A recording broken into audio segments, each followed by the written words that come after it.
Good morning, folks. I am Bryant, Carpenter, sports editor of the Meriden Record Journal, alongside my definite color-coordinated colleague, Shawnee Krofssik. Yeah, happy to be here for another Saturday morning.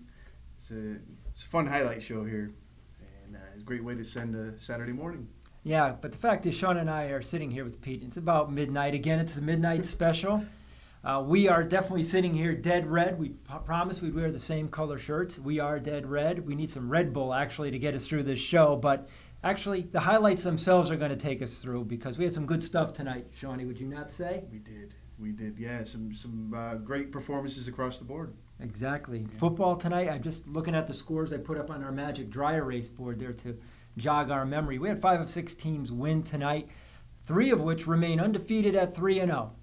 Okay, the usual suspects, Southington 3-0, 37-zip win over Manchester at Fontana Field, where the Blue Knights have not lost since 2012, as you reminded me, Shawnee. We also had Platte go to 3-0 with a win up at Newington, 36-14. Panthers were actually down like 14-6 in the third quarter. Then they scored 30 unanswered points, and E.J. Dudley, a big game, over 300 yards. The junior running back, he's already pushing about 600, 700. After just 3 weeks. Yeah, he's impressive to watch, and he can carry the rock. 45 carries. That's carrying the rock there, and he was impressive tonight. He was. Yeah. And then, of course, we also have another junior down at Sheehan, Wes Tersey, quarterback. Don't mess with Wes and the Titans. That was our headline in this morning's paper, and we like it so much we're giving it away early tonight. Wes and Sheehan, they are 3-0. That, I guess, would be your surprise 3-0 team. Wes Tersey, 3 touchdown passes tonight, and he also ran for 2. Yeah, no question. Sheehan showed a balanced attack tonight, and some big plays on defense. Brantford had a couple late touchdowns to make it a little bit closer, but that was all Sheehan. Yeah, it was Sheehan. 41-19 was the final score. Sean says Brantford scored the last 2 touchdowns. Sheehan jumped all over Brantford in that game. They're up 21-0. Dig this, Shawnee. We were talking about this too. Here's talk about 3 big plays out of the gate for Sheehan. Interception on Brantford's first series. That's by Aaron Simmons. First snap, Terrence Bogan, one of the up-and-coming sophomores for Sheehan, takes it 44 yards for a touchdown. Next kickoff, Brantford fumbles. Evan Mansfield, one of the senior captains, recovers. And boom, boom, boom, Sheehan's on its way. 3-0 for Johnny Ferrazzi and the team men. Good for you guys. Other games, hey, Bill Wyrack and the Trojans are 2-1. They won down in East Haven 19-10. Yeah, they were down 10-0 late in the second quarter. They scored the quarterback Nick Santello had a touchdown run, and they scored 19 consecutive points to come out with the second win of the year. The go-ahead touchdown proved to be a pick 6 by Austin Ruiz. Santello iced it late in the game with a short touchdown, and then Zach Kaiser Soze with a strip sack to seal it. Good play, Zach. The Trojans are 2-1 under Bill Wyrock. Good for you guys. Keep it up. Keep competing very well. Then here in Meriden, as you'll soon see in some upcoming film clips shot by our man Pete, who is back from Nashville. Pete, it's good to have you back. We hear that the country album came out pretty good. I think he does a killer cover of Folsom Prison Blues. Can't wait to hear it. Me too, man. Yeah.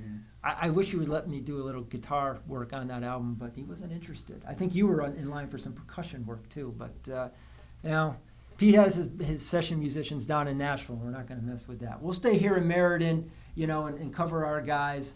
Pete was up at Falcon tonight to catch some clips from the Maloney game where the Spartans defeated Bristol Eastern. I'm going to check my Magic Dry Erase board here for the final to make sure I get it right, and I do. It's 34-7. Maloney a little slow to get started. It was scoreless after 1 quarter, and then they caught fire. Victor Marquez catches 2 TD passes from LaRue Graham, who also runs for a touchdown. He throws another one to Chris Infante. And old friend Aiden Valentin from Wilcox Tech.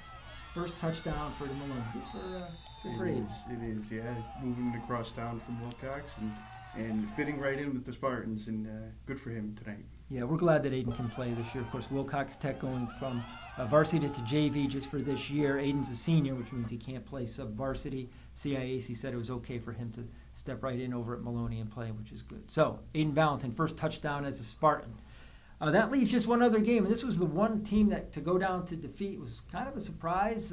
Over in Cheshire, the Rams off to a 2-0 start. They were ranked number 4 in the state writers poll, in which Pete votes, in which our man Kenny Lipschitz votes. Cheshire was number 4. They hosted old rival North Haven, and a 26-yard field goal, Shawnee, with 9 minutes to go, and North Haven walks out of there with a 17-14 win. On the night, the Jack Raba becomes Cheshire's all-time passing leader.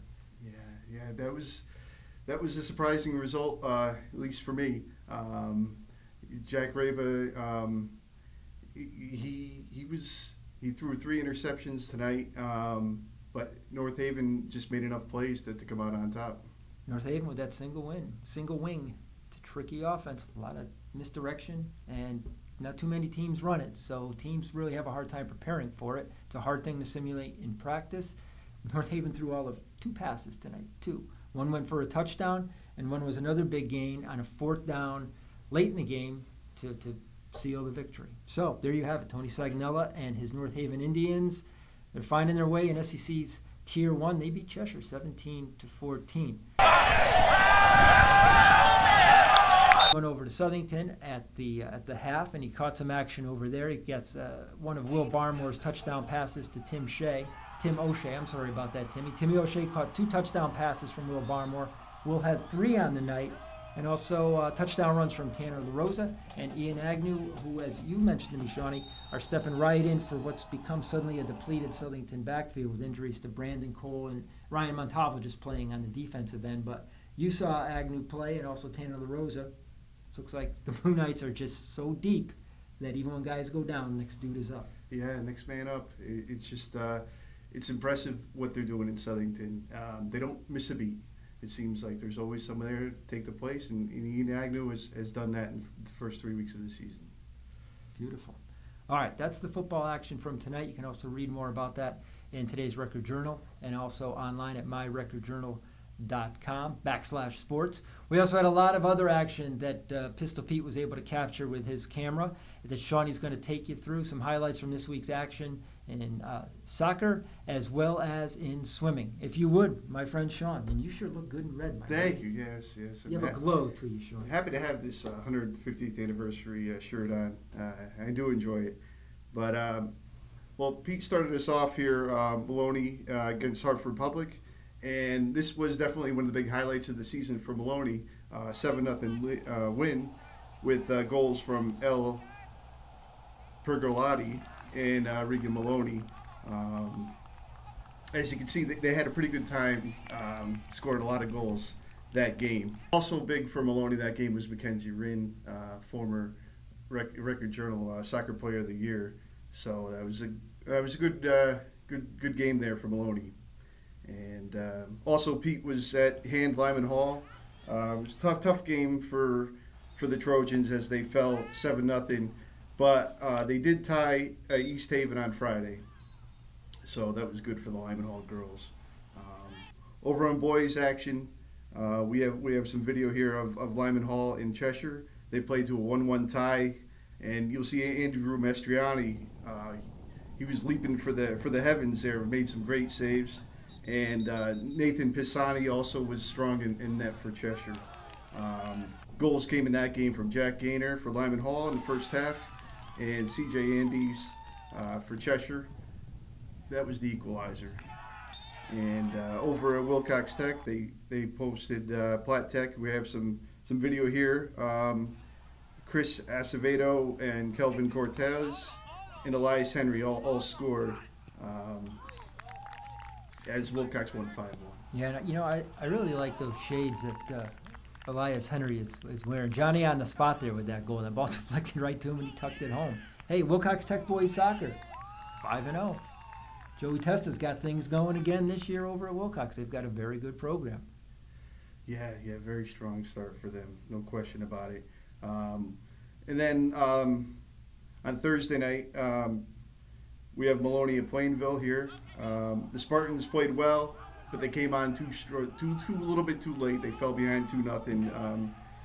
Plainville had 2 goals from Dane Stevens, and ultimately they fell short 2-1.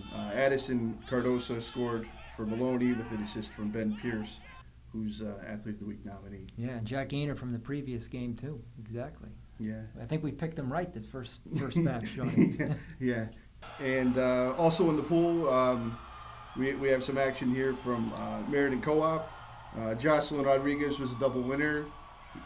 She won the 50 and the 100 and swam a leg in the 200 free relay winning team. And Olivia Murphy won the 200 free.